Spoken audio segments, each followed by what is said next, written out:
성남 FC 사건도 지금 이게 2018년부터 이제 수사가 시작됐던 사건인데 이게 다 무혐의로 불송치 결정이 됐다가 대통령 선거가 지난 후에 다시 재수사가 이루어졌고 수사진이 바뀌고 갑자기 무혐의 됐던 사건이 구속할 중대 사건으로 바뀌고 말았습니다.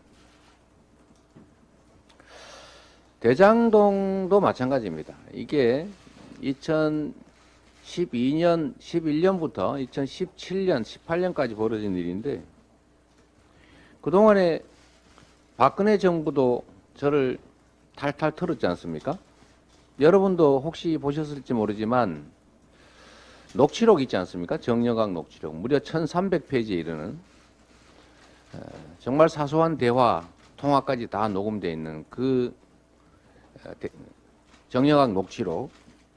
그 녹취록을 보신 분은 아시겠지만 2014년 지방선거가 끝나서 제가 재선되고 난 다음에 청와대가 직접 이재명을 잡으라고 지시했다. 이런 내용이 나옵니다. 그 당시 성남시에 모든 기관이 총동원돼서 그야말로 탈탈 털었습니다. 그 후도 그런 수사, 조사, 감사가 계속됐습니다. 어느 날 통계를 내보니까 제가 근무일 기준으로 4일 중에 3일을 수사, 감사, 조사를 받고 있었습니다. 압수수색 지금도 많지만 그때도 결코 적지 않았습니다. 아무 문제 없었습니다. 대선 기간에 이 대장동 문제가 불거져서 그때도 정말로 열심히 검찰이 수사했지만 아무것도 나오지 않았습니다. 그런데 대선이 끝나고 수사진 검사가 바뀌고 검사 수사 인력이 늘어나더니 결국 갑자기 이게 구속사안으로 바뀐 겁니다.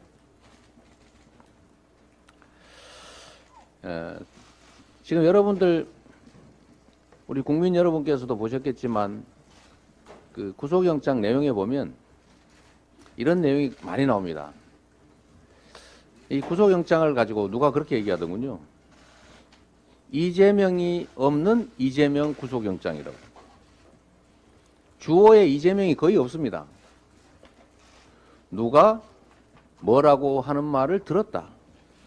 이재명이 뭐라고 하는 말을 했다고 하는 말을 들었다. 그러면 당연히 이렇게 조사해야 되는 거 아닙니까? 이재명이 FC 후원을 요구했다고 하는 말을 A라는 사람이 하는 거를 B가 들었다. 이러면 B를 조사해서 네, B가 A가 그러는데 이재명 시장이 후원을 요구했답니다. 그러면 이 A를 조사해야 되겠죠. 그래서 언제 어디에서 이런 말을 한 적이 있냐 이렇게 물어봐야 되는데 그거 물어보지 않습니다. 누구 아냐 이렇게만 물어보고 말아버리는 거죠.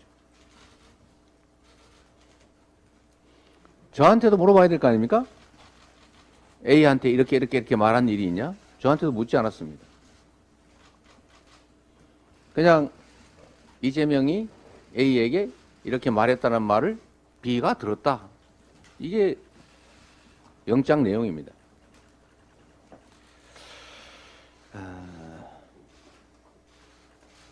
또 이런 것도 있죠. 제가 정말 어처구니 없는 게 야당 대표라서 영향력을 행사할 우려가 있기 때문에 구속해야 된다. 그러면 대통령 부인은 어떻게 됩니까? 구속해야 될 이유가 더 커집니까? 이런 질문을 한번 드리고 싶습니다. 이 사건 내용 중에 핵심적인 부분인데 제가 관련 업자들에게 이미 사업 인가를 내준 후에 추가 부담을 시킨 게 논쟁거리입니다. 그랬더니 이 추가 부담을 시켰다고 우리 김만배 또는 이성문 이런 분들이 저를 공산당 뭐 등등으로 욕했다고 법정에서도 진술한 바가 있고 2019년 법정에서 진술한 바가 있고 그 후에 어떤 전직 언론인과 사적 대화를 한 녹음이 공개가 되지 않습니까? 욕했다. 공산당 같은 XX, X 같은 뭐 땡땡 이렇게 욕했다고 하는 게 보도가 되고 그게 육성으로도 알려졌는데 그게 제가 증거인멸할 증거라고 하지 않습니까? 이런 어처구니 없는 영장 내용들을 보면 이게 판사를 설득하기 위한 영장이 아니라 대국민 선전전을 위한 선전문이다. 이런 생각이 많이 들었습니다. 마치 국민의힘 성명서 같은 그런 내용이라는 느낌을 가졌습니다. 그리고 이 수사 과정도 한번 보신 분은 아시겠지만 저를 뭐 서면 조사할 수도 있고 소환 조사할 수도 있습니다만 이걸 굳이 소환 조사를 한 것도 그렇지만 뭐 거기까지는 인정합니다만 왜 2번, 3번씩이나 소환을 하느냐. 그럼 소환을 했으면 새로 소환할 뭐 충분한 이유가 있어야 되겠지요. 그런데 하루 종일 불러다 놓고 했던 질문 또 하고 단어의 의미가 뭐냐고 묻고 시간 질질 끌고 관련 문서들 읽어주고 이러느라고 시간을 보냈습니다. 결국은 이렇게 많이 소환을 당할 만큼 문제가 있다는 걸 보여주고 싶었겠죠. 원래 최종 조사는 한 번 하면 됩니다. 그리고 소환 조사를 한 이유는 자백을 받기 위해서가 아니고 뭔가 증거를 제시해서 꼼짝 못하게 만드는 것 아니겠습니까? 그런데 제시된 새로운 증거, 증거가 없었습니다. 이게 유죄의 증거인데 한번 설명해 봐라. 이럴 만한 내용이 하나도 없었습니다.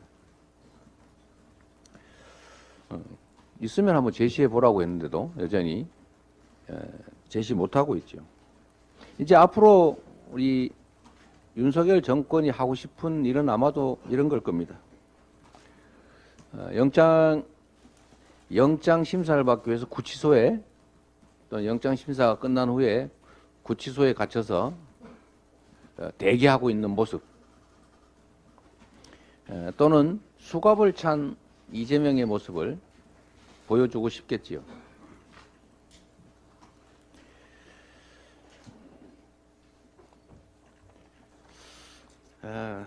이 사건들의 내용에 대해서 간단하게 한번 여러분께 말씀을 드리려고 합니다. 자, 영장 내용을 보면 여기 계신 언론인들께서도 많이 보도하고 쓰셨는데 이재명이 돈 받았다, 돈 받았을 것이다 이런 내용 하나도 없습니다.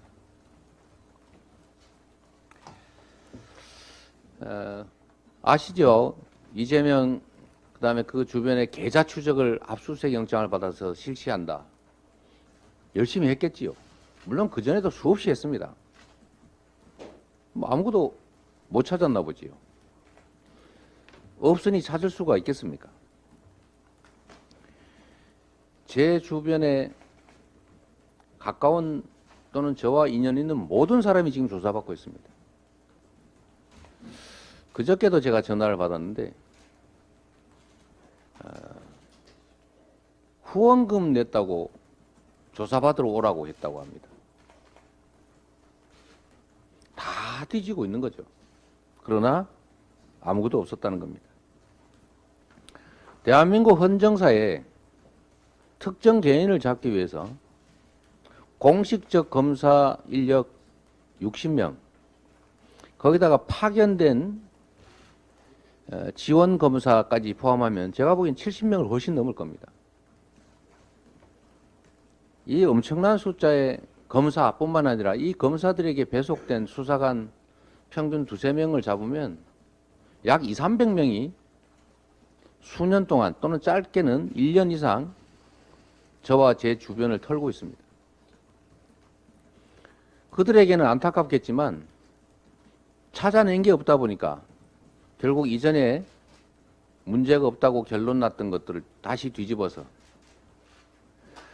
검찰에 포획되어 있는 정말 궁박한 처지에 빠진 그 사람들을 이용해서 번복 진술을 만들어내고 그 번복 진술에 기초해서 검은색을 흰색으로 또는 흰색을 검은색으로 이렇게 만들고 있는 것입니다.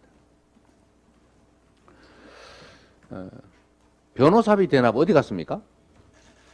그렇게 몇 년 동안 무슨 20억을 뭐 받았을 것이다.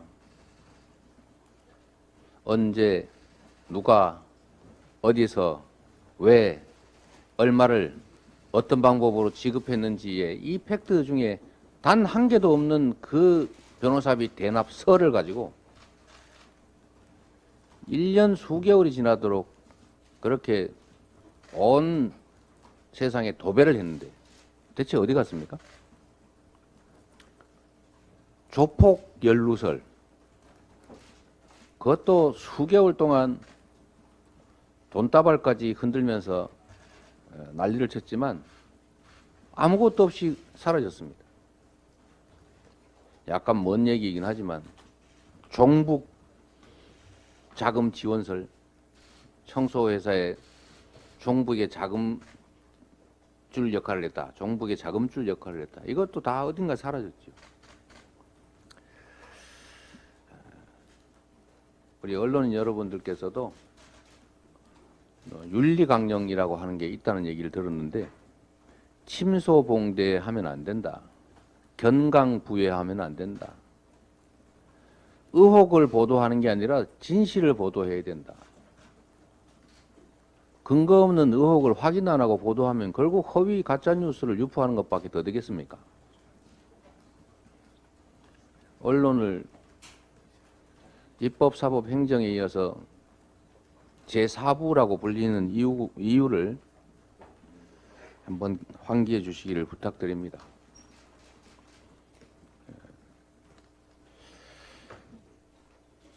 지금 검찰의 체포영장을 보면 결론은 그렇습니다. 70%를 환수했어야 되는데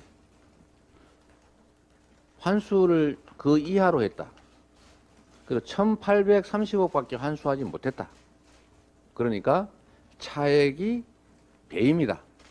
그 차액만큼 돈을 더 환수, 즉 세속적 표현을 하면 돈을 더 벌었어야 하는데 그것밖에 못 벌었으니까 차액이 배임죄다. 그런 겁니다.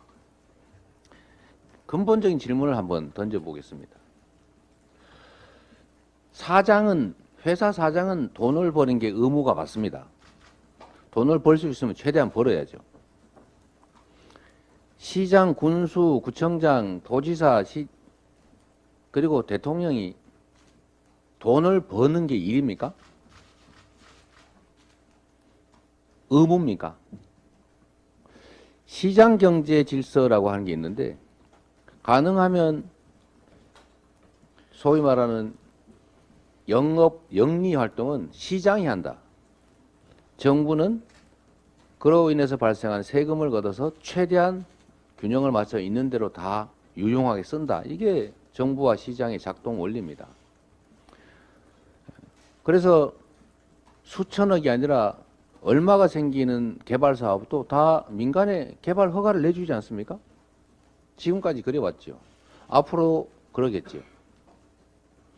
그러나 그게 잘못도 아니지만 꼭 바람직한 건 아니다라고 하는 특이한 생각을 하는 이재명 시장이 있었던 겁니다. 그냥 인허가 해서 생기는 개발 이익 100% 민간이 가지는 건 너무 많고 내 신념으로는 부당하다. 그러니까 개발 이익을 일부라도 어떻게든 환수하겠다라는 게 제 신념이었던 거죠.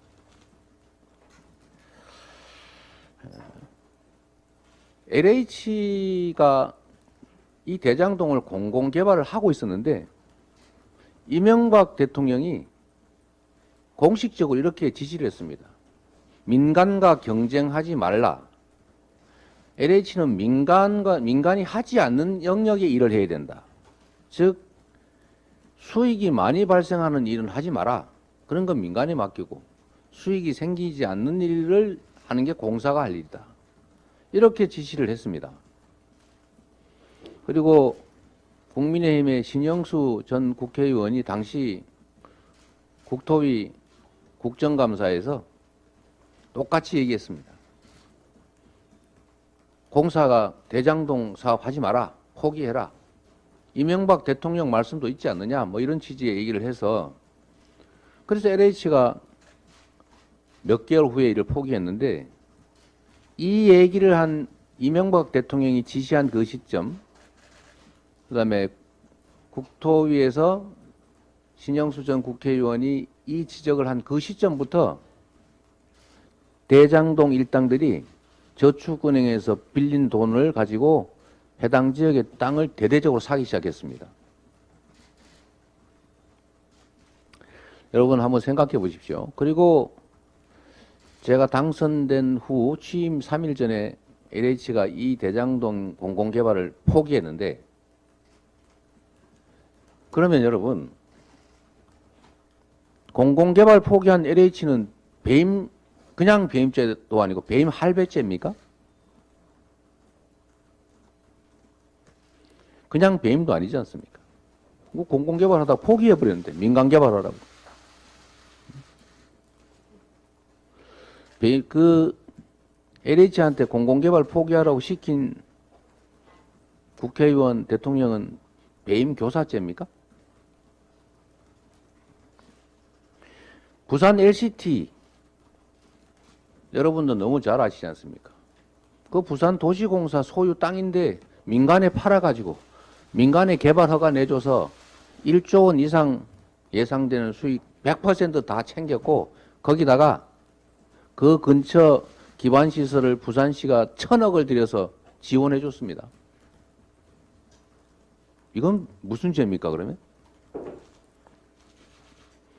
양평 공흥지구 우리 윤석열 대통령 장모께서 뭐 회사 만들어서 했다는 얘기를 들었는데 이것도 LH가 임대사업하던 사업지구입니다. LH가 포기하니까 그 자리에 아파트 사업해서 수백억 벌고 단 한 푼도 환수된 게 없다는 거 아닙니까? 그러면 양평군수는 무슨 죄입니까? 하나도 환수 안 했는데. 그 외에 수없이 많은 지역에 개발 허가를 해주고 한 푼도 환수 안 한 그런 사업들은 전국의 시장 군수, 시도지사들이 전부 배임죄 저지르고 있는 것입니까? 우리 국민 여러분께서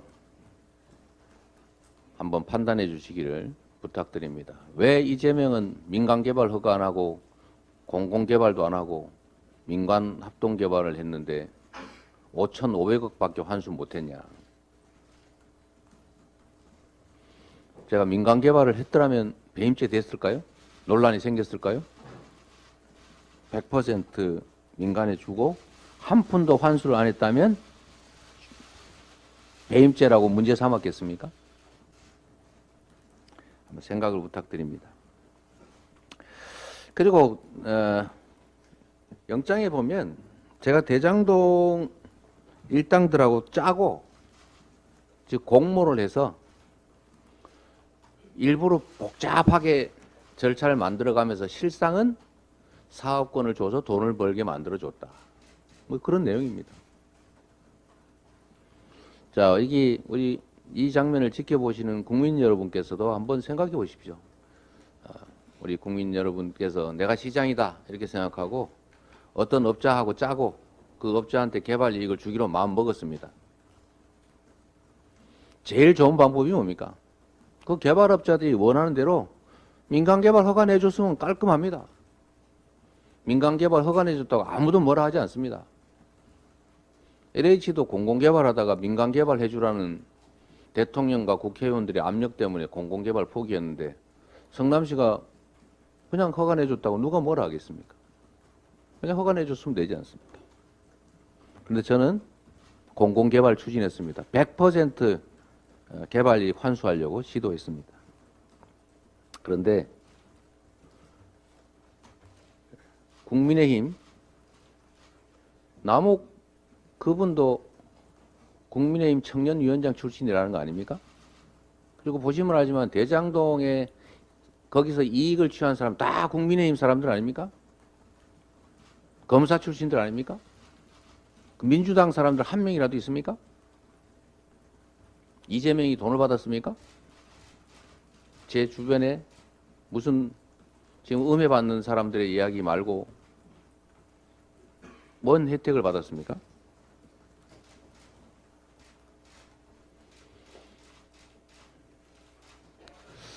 그래서 한번 판단을 해보시라는 말씀이고, 두 번째로는 이 영장에 보면 그들이 원하는 대로 제가 했다고 되어 있는데 그건 사실은 완전히 반대죠. 제가 결코 양보하지 않기 때문에 그들이 제 정한 방침에 따라서 최선을 다했었던 것뿐입니다. 국민의힘에서 계속 방해를 하니까 지방채 발행도 거부하고 공유재산 관리 계획도 거부하고 왜 시가 나서 돈을 벌라 그러느냐. 돈 버는 건 민간에 맡겨야 된다. 이거 시장경제 위반이다. 뭐 이런 주장들이 난무했습니다. 시는 돈 벌면 안 된다. 그 사업하다가 시 파산 난다.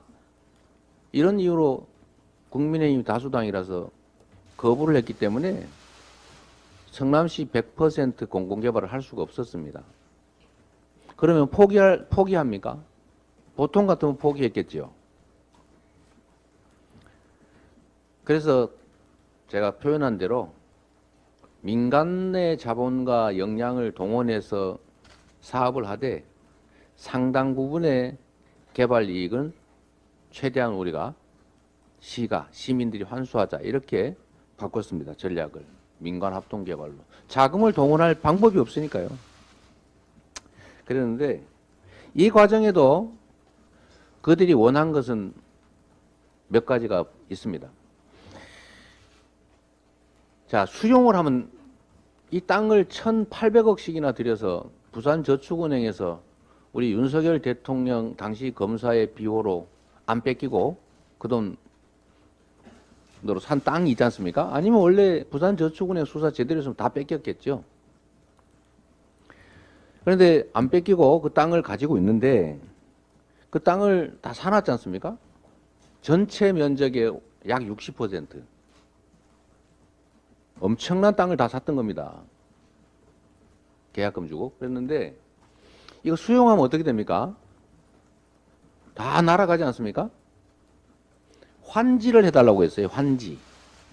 환지가 뭔지 우리 정치부 기자분들은 잘 모르실 수도 있는데 땅을 맞바꿔 주는 겁니다. 현금으로 돈을 주는 게 아니고 수용을 하면 돈을 주고 땅을 다 넘겨야 되기 때문에 개발 이익을 못 갖지요. 그런데 환지를 해주면 땅을 바꿔주면 개발 이익을 땅 주인이 다 갖습니다. 환지를 해달라. 환지 방식으로 개발하자라고 하는 것 제가 끝까지 안 해주고 강제 수용했습니다. 땅 산 거 어떻게 되겠습니까? 다 못 쓰게 됐죠.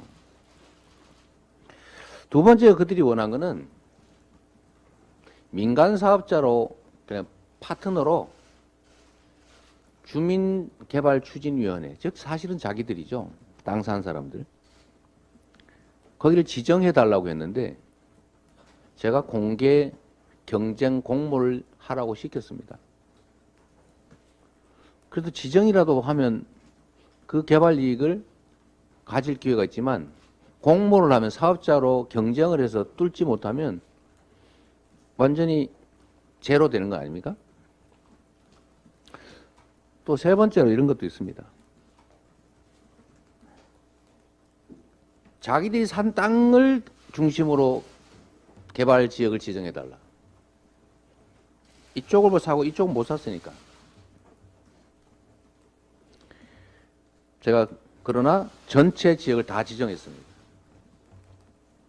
개발구역 지정을 자신들이 산 땅 중심으로 지정해달라고 했지만 이거 그 사람들이 했다는 거 아닙니다. 이거 또 왜곡하면 안 됩니다. 주민 민원의 형식으로 계속 요구된 거예요. 그렇게 하기를 원했지만 그들 원하는 대로 되지 않았다 그 말이죠. 전체 지역을 다 지정했으니까요. 만약에 제가 그들하고 협잡을 했다면 최소한 민간 합동 개발 단계에서 그 주민들 또는 그분들을 그냥 민간 사업자로 해서 그냥 같이 SPC 특수목적법인 만든 다음에 거기다 허가해 주면 됩니다. 그들이 원하는 대로 환지해 주면 됩니다. 그들이 원하는 지역 지정해 주면 됩니다. 그리고 그들이 원하는 대로 1공단은 빼고 대장동만 개발해 줄 수도 있지만 그렇게 하지 않았습니다. 혹시 법조 기자분들이 보실지 몰라서 말씀을 하나 드리면 남욱이 그렇게 증언했다고 하더군요. 유동규한테 몇 억씩 주면서 이렇게 청탁을 했는데 그 청탁이 하나도 이루어진 게 없다. 그 청탁이 제가 알기로는 이런 겁니다. 공공개발 말고 민간개발해달라. 민간 합동개발하면은 민간 사업자를 자신들로 지정해달라. 자기들이 산 땅을 중심으로 사업구역으로 지정해달라. 수용하지 말고 환지해달라. 이런 거였는데 하나도 수용되지 않았다. 그 말이죠. 그리고 여러분도 녹취록이라고 하는 거 보시면 알지만 거기에 제가 공모를 하고 또는 어떤 사람이 저한테 이렇게 업자들이 원하는 게 이런 건데 해주기로 합시다. 그래서 그럽시다. 이렇게 얘기를 해서 동의를 했으면 그 내용이 왜 녹취록이 하나도 없겠습니까? 그 녹취록에 그런 내용이 하나도 없을 뿐만 아니라 오히려 이재명 시장 알면 안 된다. 이재명 시장이 너네 무지하게 미워한다. 제가 미워했습니다. 그 특정인은 모르지만. 부동산 투기 이런 세력을 제가 워낙 싫어합니다. 제가 파크뷰 특혜 분양 사건에 그 사람들 때문에 구속까지 된 일이 있어서 그러죠. 그런 내용이 하나도 없고 반대다 그 말입니다. 녹취록 내용이. 녹취록이 나오는 걸 읽어본 사람은 누구나 알 수 있죠. 그리고 정말로 황당한 거 이런 내용이 있습니다. 70%를 회수했어야 되는데 못했다. 여러분 시장의 물건값도 공급자와 수요자가 공급과 수요가 균형이 맞춰서 이루어지는 겁니다. 시장에서 70% 환수하겠다고 정했는데 안 사, 안 해. 이러면 사업 망하는 겁니다. 어떻게 이걸 일방적으로 정합니까? 제시하고 그쪽이 다시 응하고 그래서 협의를 해서 정하는 게 가격이죠. 그게 시장이죠. 근데 어떻게 70%를 무조건 회수한다고 정합니까? 1조 5천억 가까이 되는 거대 자금을 동원해서 해야 되는데 망하면 어떡합니까? 누가 하겠어요, 이거를? 이 70%라고 하는 것도 어디서 나왔나 이렇게 자세히 들여다봤더니 심사 과정에서 공사 직원이 그런 주장을 한 사람이 있었다고 합니다. 70% 영업이익의 70%를 주면 점수를 더 주고 60% 이하로 이렇게 떨어지면 점수를 좀 깎자. 이런 심사 기준 만들자. 이런 제안이 있었는데 이거는 확정 이익으로 가자라고 해서 안 했다고 합니다. 그 안에 내부에서. 근데 그 직원이 그런 제안을 한 사실이 있었기 때문에 70%가 기준이 된 겁니다. 앞으로 모든 기업들은 상대와 협상을 하거나 가격을 정할 때 검찰에게 물어보지 않고 하면 검찰이 생각하는 최대치와 실제 거래 가격의 차액만큼이 배임죄가 될 수 있다. 그래서 검찰에 반드시 물어보라 라고 제가 말씀드리고 싶어요. 검찰도 가격심사부 이런 걸 하나 두어가지고 범죄를 미리 막아주면 좋겠다는 생각이 듭니다. 그리고 성남시가 환수한 게 1830억 밖에 안 된다가 영장 내용인데 검찰이 과거에 저를 5,503억 원을 환수했다라고 하는 게 거짓말이다라고 기소한 일이 있습니다. 그런데 그거 다 사실이다 라고 해서 1, 2, 3심 대법원까지 무죄 판결을 받고 판결상 5,503억을 환수한 게 맞다 라고 명시되어 있는데 1,830억만 환수했다고 영장에 버젓이 써놨습니다. 대법원 판결을 존중한다는 분들이 대법원 판결과 완전히 반대되는 그런 주장을 하고 있다 이 말씀을 드리고요. 그 다음에 왜 확정액으로 했느냐 이런 얘기가 거기 나옵니다. 비율로 했으면 이익이 늘어나는 만큼 더 수익이 성남시 몫 또는 도시공사 몫이 늘어났을 거 아니냐. 근데 못 늘어났으니까 확정으로 정한 게 배임이다 이런 겁니다. 만약에 여러분 당시에 예측했던 것보다 경기가 나빠서 지금 1년 만에 이렇게 대한민국의 부동산이 완전히 급전직하했는데 이런 상황이 당시에 벌어졌다면 어떻게 됩니까?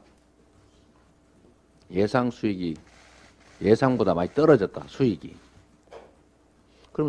그러면 성남시가 받을 게 없어졌겠죠?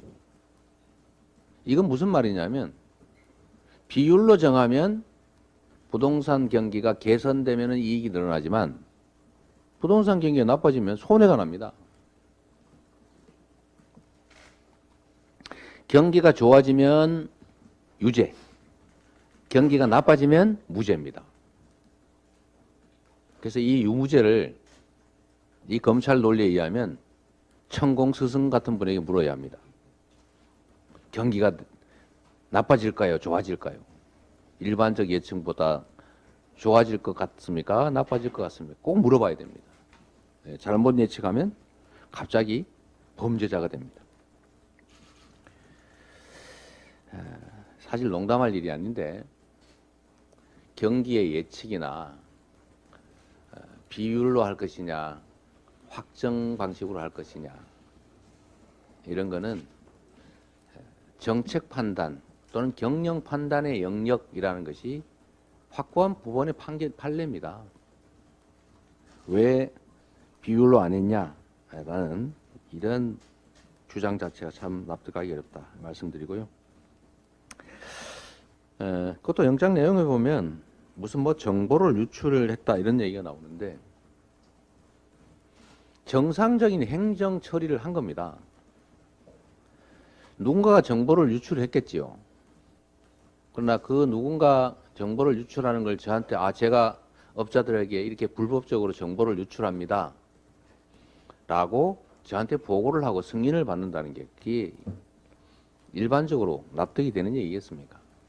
그리고 아까도 얘기했지만 실제로 그렇게 했다면 그 업자들의 녹취록에 이번에 이재명 시장한테 이런 거 보고했더니 하라 그러더라 이런 내용이 한 줄이라도 있어야 될 거 아닙니까? 하나도 없죠. 위례사업도 사실은 마찬가지 녹취록에 그 내용도 하나도 없고 공사의 고유 업무인데 공사가 하는 일인데 그거를 왜 일일이 저한테 보고를 하겠으며 제가 승인권자로 승인할 항목들이 몇 가지 있는데 뭐 그런 것들은 제가 당연히 결제하죠. 그러나 민간업자들과 유착했습니다. 이렇게 불법적으로 합니다. 이런 걸 저한테 보고하고 승인받았다는 말도 이상할 뿐만 아니라 그런 거 했더라면 그 별 시시콜콜한 얘기까지 뇌물 주고받는 얘기까지 다 녹음되어 있는데 그런 내용, 이런 내용이 얼마나 중요한데 녹취록에 대화에 저 통화에 없었겠습니까? 성남 시민구단 얘기도 똑같습니다. 이건 최근에 우리 그 경남도지사 하셨던 홍준표 대구시장께서 관련 기업들한테 후원을 요청하고 이렇게 후원 받았습니다 이렇게 해서 사진도 찍어서 낸 게 수없이 많죠. 그런데 저는 2014년 그 전후로 2015년 전후로 이명박 박근혜 정권으로부터 집중 견제를 당하고 있었기 때문에 그때 종북의 자금줄이니 이러면서 수사도 받고 아까도 얘기했지만 2014년 6월에는 청와대가 이재명 반드시 잡아라 이런 지시를 해가지고 성남시를 탈탈 털 때이기 때문에 어떤 의심을 받을 일도 제가 하지 않았습니다. 공무원들에게도 측근들에게도 주변 사람들에게도 다 그렇게 지시했죠. 내 근처에 있으면 폭탄을 맞는다, 벼락 맞는다. 그러니까 철저하게 조심하고 숨겨야 될 일을 아예 하지 마라.